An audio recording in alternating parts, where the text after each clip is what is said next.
Never Split the Difference. By Chris Voss and Tal Raz. Negotiating as if your life depended on it, by Chris Voss, with co-writing assistance from Tal Raz, aims to provide a comprehensive guide to negotiation theory and strategy, giving you the tools you need to negotiate successfully. Voss's thesis is that good negotiation happens on the emotional level of the brain, not the rational level. Your job as a negotiator, Voss argues, is to practice and display empathy toward your counterpart by understanding their emotions, learning to see the situation from their point of view, and, ultimately, getting them to feel comfortable enough with you to let their emotional guard down. The emotional basis of negotiation. Voss argues that most people have two basic emotional needs: to feel secure and to feel in control. Successful negotiators are those who can navigate these emotional truths and use them to tap into their counterpart's real desires and fears. The Rider and the Elephant, a metaphor for reason and emotion? Other writers have emphasized just how much emotion, not reason, drives our behavior. In The Happiness Hypothesis, Finding Modern Truth in Ancient Wisdom, 2006, author Jonathan Haidt uses the metaphor of a human rider sitting atop an elephant to illustrate how the human mind works. The rider, representing reason, can do her best to attempt to direct the elephant. But the elephant, representing emotion, is far more powerful and has its own will. It will only comply with the rider's commands if those commands are not in conflict with its desires. This metaphor closely tracks Voss's view of human nature, as he argues that emotion is the primary influence over our behavior. Your negotiating success hinges on understanding the power of emotion to overwhelm reason, and harnessing that power to get what you want from your counterpart, just as a rider harnesses an elephant. Calculated empathy. Make them feel safe. Voss advocates using calculated empathy, understanding someone else's feelings to get what you want from them. Calculated empathy gives you crucial insight into why someone is behaving the way they are. Ultimately, according to Voss, you need your counterpart to feel emotionally safe with you. You want them to see you more as a partner than an adversary. Voss outlines 5 calculated empathy techniques. 1. Active listening. Talk slowly and calmly to show that you're concerned about how the other person feels. Short-form note. Even small active listening gestures, like nodding your head, smiling, looking in your prospect's eyes, and occasionally adding in short phrases like, "got it" or "I see," will make your counterpart feel as if you are listening to them. 2. Using the right tone. Use a light and encouraging voice as your default tone to put your counterpart at ease. Short-form note. Research supports the argument that tone can be crucial to achieving your goals, even in non-negotiation situations, and that using the wrong tone can lead to unfortunate consequences. For example, the highly gendered description of Hillary Clinton's voice as shrill may have played a role in the failure of her presidential candidacy in 2016. 3. Reflecting back. Repeat the last 3 words that the person has said in your next sentence. By imitating their speech patterns, you're signaling to the other person not only that you're hearing them, but also that you're similar to them. Short-form note. Reflecting back is closely related to the concept of familiarity. Someone who feels this sense of rapport or familiarity with you is far more likely to comply with your requests, because the social costs of saying no to a friend or even an acquaintance are much higher than they are for a stranger. 4. Labeling. Identify and vocalize someone else's emotions through phrases like, "It seems like you're disappointed by what's being offered." Short-form note. In nonviolent communication, A Language of Life, author Marshall Rosenberg identifies emotional labeling as an essential component of expressive nonviolent communication, a way of interacting with ourselves and others rooted in compassion and the conscious effort to avoid causing emotional harm. 5. Accusation audits. List every bad thing your counterpart could say about you at the beginning of the negotiation, through phrases like, "You probably think I'm lowballing you on this offer, that I'm trying to cheat you, and that I don't have any respect for your intelligence." This triggers your counterpart's innate empathy and makes them want to reassure you that you're not as bad as you've portrayed yourself. Short-form note. Although not specifically addressed by Voss, anticipating accusations could potentially be misused if you were to deliberately mislabel someone else's perceptions of yourself, thereby tricking them into expressing empathy for you under false pretenses. Put them in the driver's seat. In addition to making your counterpart feel secure and listened to through calculated empathy, Voss writes that you also need to make them feel like they have autonomy and control over the situation. You need to put them in the driver's seat. Open-ended questions. Voss says you can give your counterpart this feeling of autonomy by asking open-ended how or what questions. For example, if you're confronted with a price that's too high or an offer that's unreasonably low, you would respond with a simple, "How am I supposed to do that?" According to Voss, the key strategic benefit of open-ended questions is that they put your counterpart to work helping you. When you ask an open-ended how or what question, you're putting the other person in a position where they're providing solutions to your problems. Short-form note. In Unconscious Branding, How Neuroscience Can Empower and Inspire, marketing author Douglas Van Praet writes that an effective tactic used by marketers is to give customers an active role in how they experience and consume a product. They will be more inclined to consume and purchase it, thinking that this is an intrinsic choice they're making, but in fact, the positive associations were guided by external marketers. Getting the right responses. After you've displayed calculated empathy and put your counterpart in a relaxed emotional frame of mind, Voss writes that it's important to elicit the proper responses from them. There are certain responses you do and don't want to hear from your counterpart. Even seemingly simple and routine responses like yes, no, and that's right each have very different emotional weight and mean very different things. The problem with yes. Voss writes that yes is often the fool's gold of negotiation. People often say yes just to get someone else off their back. A false yes does not signal any true agreement or commitment. It's just a way to end a conversation with someone who's being too aggressive and domineering. Short-form note. Why do we say yes when we really want to say no? Some psychologists think it has to do with our innate human instinct for reciprocity. We comply with others' requests because we would want them to reciprocate and comply with our requests if the shoe was on the other foot.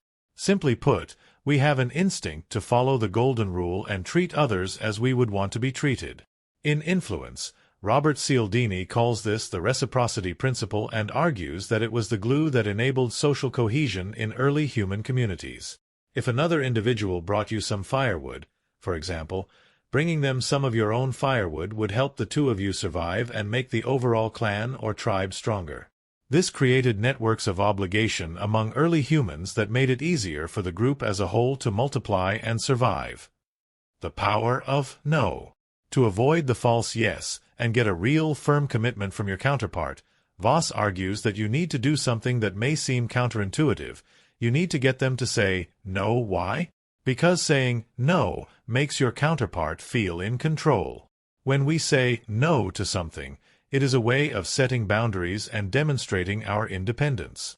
To get to no, Voss writes that you need to ask your counterpart questions that are designed to prompt negative answers. You can do this by 1. Deliberately mislabeling their emotions or desires, forcing them to correct you, or 2.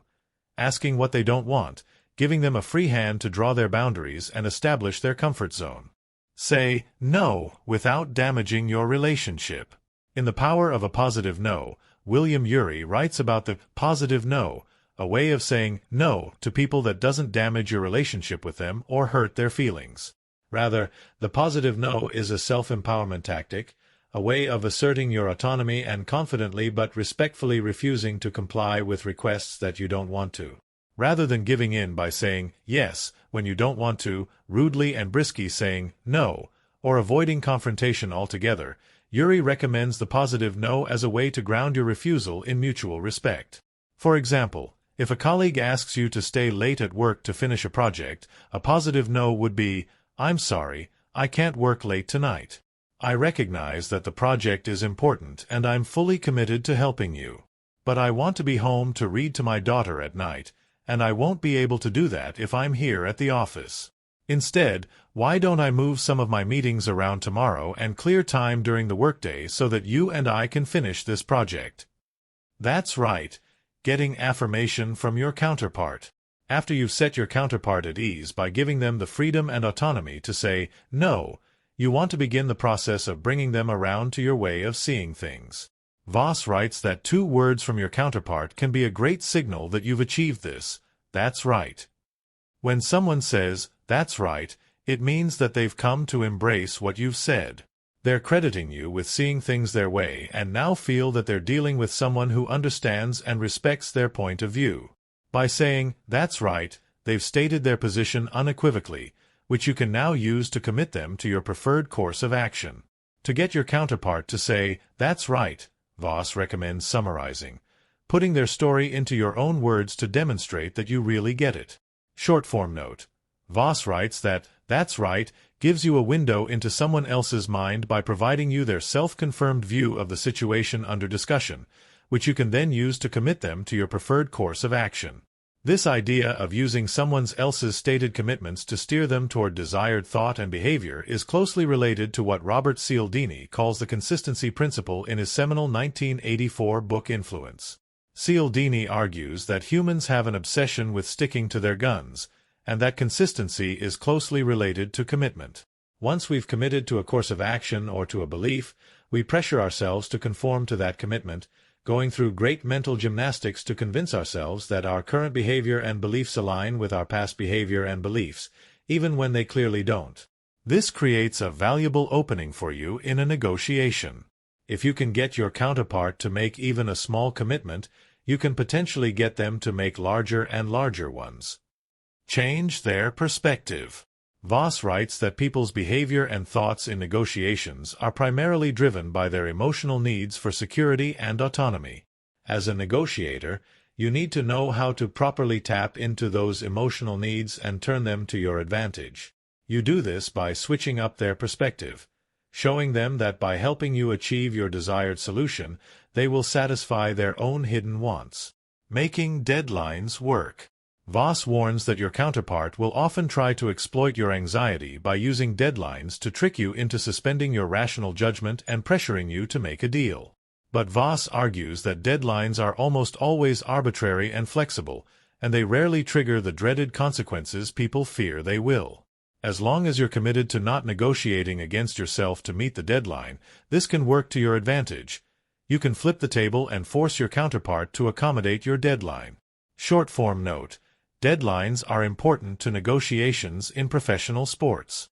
In Moneyball, The Art of Winning an Unfair Game, 2004, author Michael Lewis describes how Oakland A's general manager Billy Beane skillfully exploited Major League Baseball's trade deadline in 2002 to acquire top players from other teams, while giving up little in return.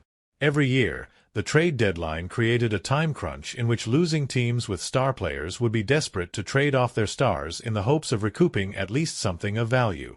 This lowered the asking price for stars and gave Beane the opportunity to acquire players that he could never afford at the beginning of the season. Understand cognitive biases. Voss writes that you also need to take advantage of the powerful cognitive biases that shape how we receive information and determine our best interests. The main cognitive biases Voss addresses are the framing effect. People respond differently to identical choices based solely on how they're presented. For example, the framing effect would make health-conscious consumers more likely to purchase milk when it's marketed as being 99% fat-free versus 1% fat. Short-form note, a variant on the framing effect is what's known as the Veloce framing effect. Research has shown that people hold their negative opinions, i.e. what they're against, much more strongly and confidently than their positive opinions, what they're in favor of. In other words, we seem to dislike what we dislike more than we like what we like. In one social psychology experiment, participants who expressed a preference for fictional political candidate A over candidate B showed a notable division in how they responded to information that their preferred candidate had engaged in corruption. Those who supported candidate A because they were pro-candidate A were more willing to abandon their support in light of this information. Those who favored A because they were anti-candidate B were far more likely to dismiss the corruption allegations and even double down on their support for A. Loss aversion. People fear an equal loss more than they value an equal gain. Knowing this, you can put yourself in a strong negotiating position by framing your preferred solution as one that prevents your counterpart from incurring a loss. For example, if you're making an offer on a house that needs some work, you might say something like, The house is great, but it definitely needs significant contracting work. Now, I'm willing to waive inspection, but if we take too long, I might have to start looking for other deals. Short-form note. In Influence, Robert Cialdini argues that loss aversion is closely tied to an idea called the scarcity principle. The scarcity principle makes things with limited availability more appealing to us. Thus, rare goods are expensive and abundant items are cheap. We're more compelled to buy these goods because we instinctively fear that we'll lose our opportunity if we don't act immediately. You can use this principle to your advantage when negotiating by making your counterpart feel your offer has an element of scarcity. Ensure implementation. Even after you've gotten your counterpart to agree to your terms, there's still one problem. How can you trust them to follow through? Beyond agreement, you need to lock in commitment and implementation. Use open-ended questions to give your counterpart skin in the game. Voss writes that asking open-ended questions keeps your counterpart engaged, but off balance. They also force your counterpart to consider your position. This is crucial when ensuring implementation. By asking questions like, "How can I do that?" or "How can we ensure that we follow through on what we've agreed to today?" you transform your counterpart into a partner helping you solve a shared problem. Short-form note. In Getting to Yes, Roger Fisher and William Ury take a more rationalistic, less emotion-based approach to implementation. They argue in favor of negotiating agreements with the success measured against objective standards and performance indicators. When you use objective standards, such as market value or average salaries, you're basing the agreement on principle instead of succumbing to pressure tactics or threats. Watch the pronouns. Voss writes that you can observe your counterpart's language cues and speech patterns to see whether or not this person is truly integral to the decision-making process. Specifically, Voss warns, be on the lookout for their use of pronouns. The person really in charge seldom says I or me. Instead, they deflect to third-party pronouns, saying things like, "We'll have to see if that's a realistic path forward for us," or "We'll have to review internally before we can commit to anything." Short-form note. A recent study out of the University of San Diego surveying over 90,000 conference calls found that CEOs who used first-person singular pronouns received a better response from investors, who found that the use of these pronouns demonstrated honesty, responsibility, and empathy. Conversely, those CEOs who leaned heavily on pronouns like us or we were more likely to be found by investors as craven, weak, and trying to evade accountability. This points to a possible difference between how leaders speak and how people interpret them, and may indicate a limitation of Voss's theory, since leaders who are aware of people's preference for I pronouns may use them for that reason, nullifying Voss's technique. Spotting a liar. Sometimes, you're going to come up against a dishonest or unscrupulous counterpart.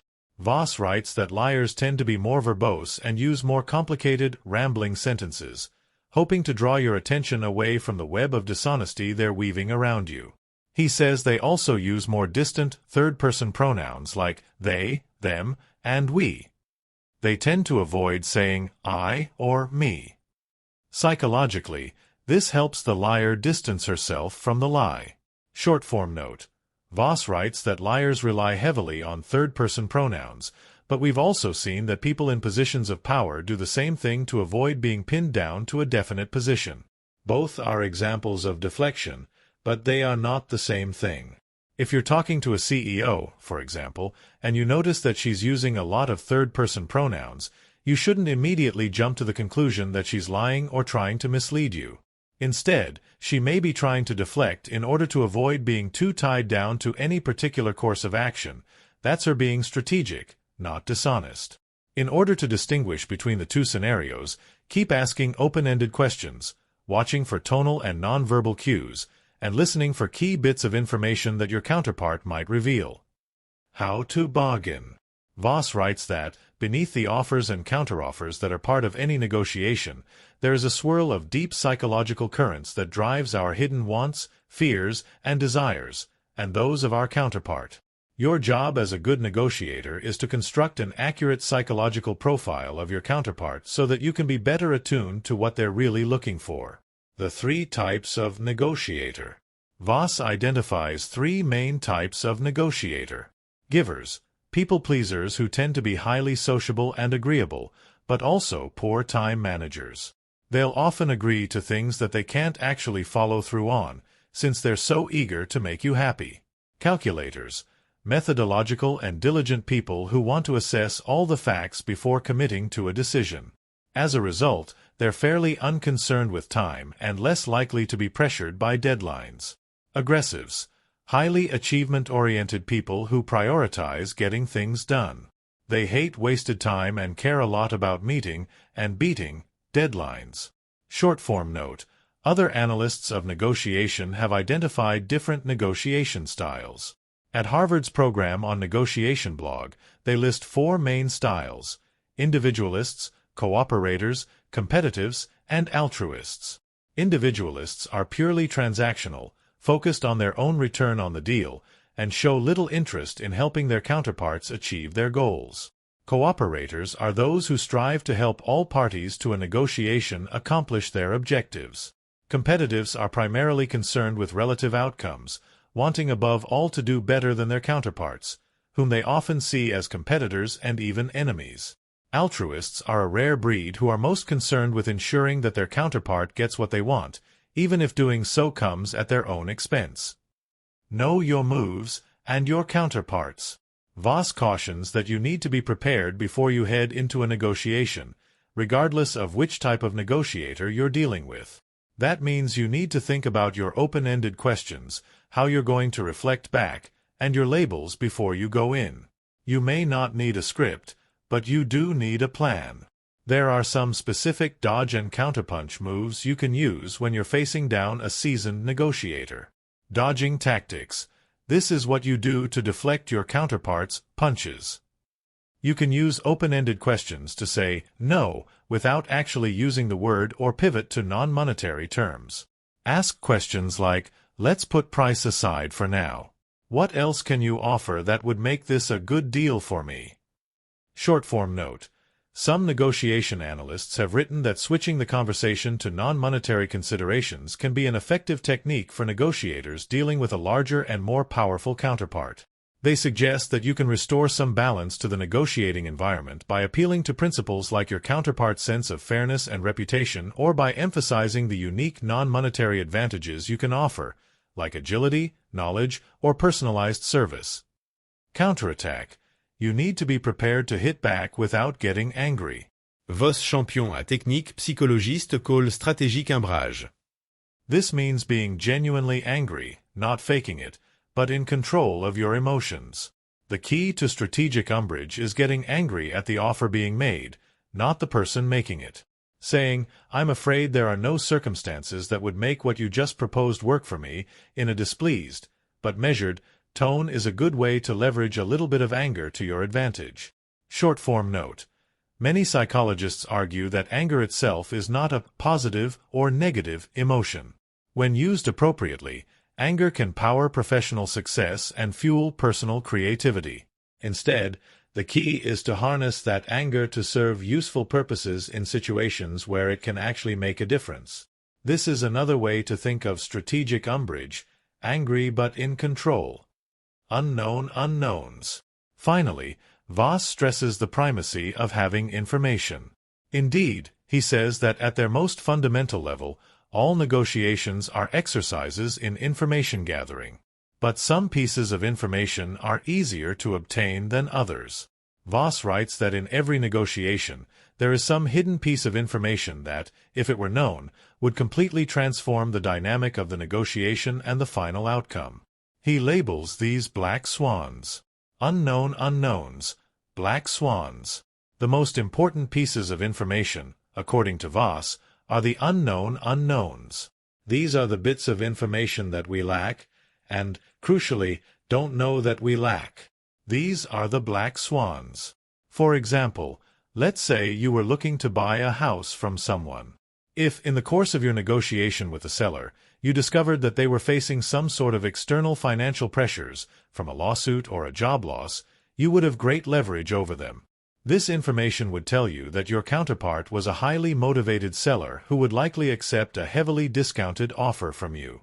This is a black swan, something you didn't know before, didn't know that you didn't know, and that completely reshapes the negotiating dynamic. Voss highlights some important tactics for finding your counterpart's black swan. Get FaceTime to pick up verbal and body language cues. Voss argues that too much is lost with impersonal media like email. Short-form note. Although Voss couldn't have anticipated this when he published his book in 2016, the COVID-19 pandemic made it difficult for business people to conduct in-person meetings and negotiations, with such gatherings largely moving to virtual platforms like Skype, Microsoft Teams, and Zoom. Working with other people without the benefit of face-to-face interaction created a number of pitfalls, including inability to see the totality of a person's body language, since they usually just appear as talking heads, difficulty of making direct eye contact, which inhibits trust building, and a heightened awareness of racial, ethnic, age, and gender differences between ourselves and our counterparts, since video conferencing enables us to simultaneously see ourselves and the other person. Something that doesn't happen with in-person interactions and that may subconsciously force us to lean back on stereotypes. Exploit the similarity principle. Voss writes that decades of social science research shows that we are more likely to trust people whom we see as similar to ourselves. This concept is known as the similarity principle. Voss advises you to look for what you have in common with your counterpart. Build a rapport with them and create a conversational, even confidential, atmosphere. Short-form note. The similarity principle can also be used for nefarious purposes, unfortunately. Con artists often practice a form of deception known as affinity fraud, in which they target and exploit members of their own age, racial, religious, or other identity group. Their exploitation is effective because their victims see the con artist as being someone like them, which causes them to feel a level of trust and let their guard down in a way they might not with someone they perceive to be an outsider. Speaking your counterpart's language. Voss writes that black swans also give us key insight into how our counterpart sees the world. Once you know this, you've cracked the code.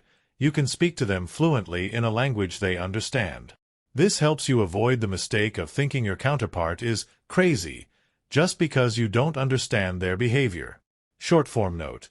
Voss's argument that irrational or inexplicable behavior by a party in a negotiation is often the result of their poor information speaks to a concept known as information asymmetry.